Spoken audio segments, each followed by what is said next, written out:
Hello mga moms! Good morning, good afternoon, and good evening po sa inyong lahat saan mang sulok ng mundo kayo naroroon.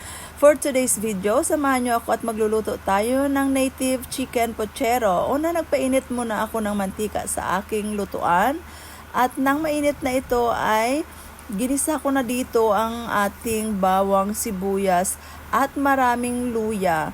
Ang luya kasi ay nagpapatanggal ng lansa ng ating chicken kasi alam naman natin na ang chicken ay medyo malansa po ito kahit anong paglinis mo pa dito talagang malansa talaga ang karne ng chicken, kaya gagawa natin ang paraan kung paano ito matanggal ang kanyang lansa, kaya linagyan natin siya ng maraming luya at may ilalagay pa ako mamaya para lalo pa itong matanggal at talagang masarap ang ating pochero.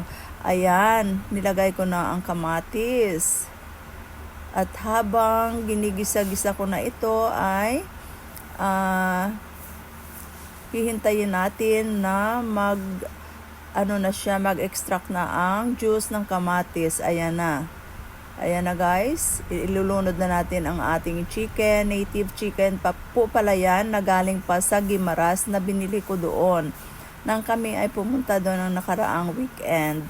Alam nyo guys, ang sarap-sarap talaga pag native chicken. Mararamdaman mo at malalasap mo talaga ang sarap ng native na chicken.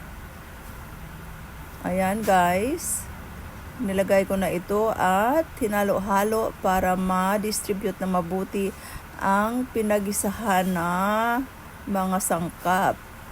Nilagyan ko pala yan lalagyan na natin yan ng asin. At saka, tinimplahan ko din po yan ng magic sarap, konting toyo. At yung sinabi ko kanina na may ilalagay ako para talagang matanggal ng totally ang kanyang lansa ay ang ano ba guys? Ayan. Ano ba yan guys? Suka. Konting suka lang. Habang kinigisa ay lalagyan natin. Ganyan talaga ako guys pagka manok ang niluluto ko. Habang ginigisa ko po ito, nilalagyan ko na ng konting suka para pantanggalan sa at syempre para hindi madaling masira ang ating niluluto. Ayan guys, nilagyan ko siya ng black pepper at saka laurel leaf. Pantagdag aroma at syempre panlasa na din po. Haluin lang natin, konting mekos-mekos para lalong sumarap ang ating ulam. Masisiyahan tayo habang tayo'y kumakain. Ayan guys, oh, ang sarap-sarap na ng amoy niyan. Ayan.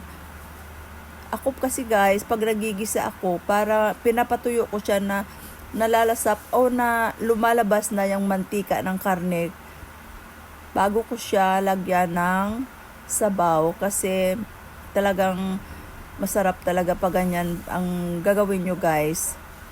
Pag lumalabas na ang kanyang mantika, dagdag sarap pa rin yan guys sa ating niluluto. Ayan, kumulo na. At nilagyan ko yan ng Knorr cube. Simpleng pochero lang po pala ito guys ha. Lutong bahay lang. Ayan, dinagdagan ko ng magic sarap para lalong sumarap ang ating ulam.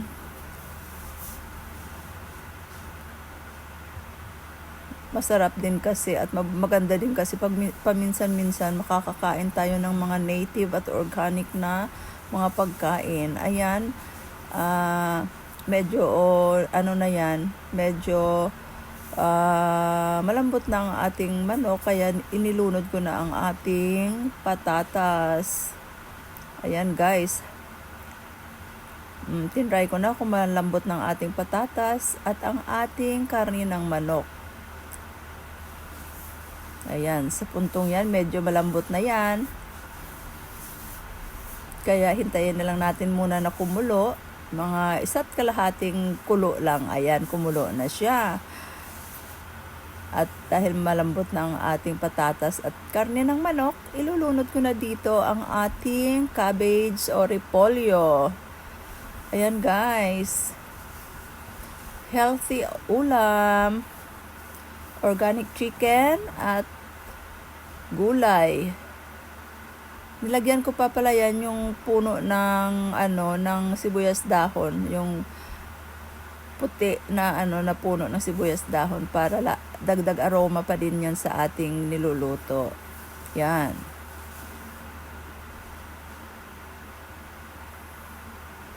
Yan tumulong na yung anak ko sa kasi nagugutom na daw sila. Yan.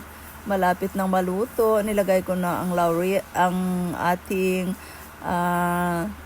sibuyas dahon or scallions at nilagyan ko na ito ng sili. Sili na mahaba. Malapit na yan guys. Excited na ang lahat. Ayan, dahil medyo kulang pa sa timpla, dinagdagan ko pa ng magic sarap para lalong sumarap ang ating niluluto.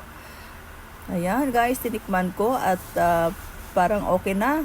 Hindi lang parang, kundi okay na. Nilagyan ko pala ng konting sugar para pambalance ng lasa. Ayan guys, kain tayo ha. Samahan nyo kaming kumain ng ating native at organic na chicken pochero.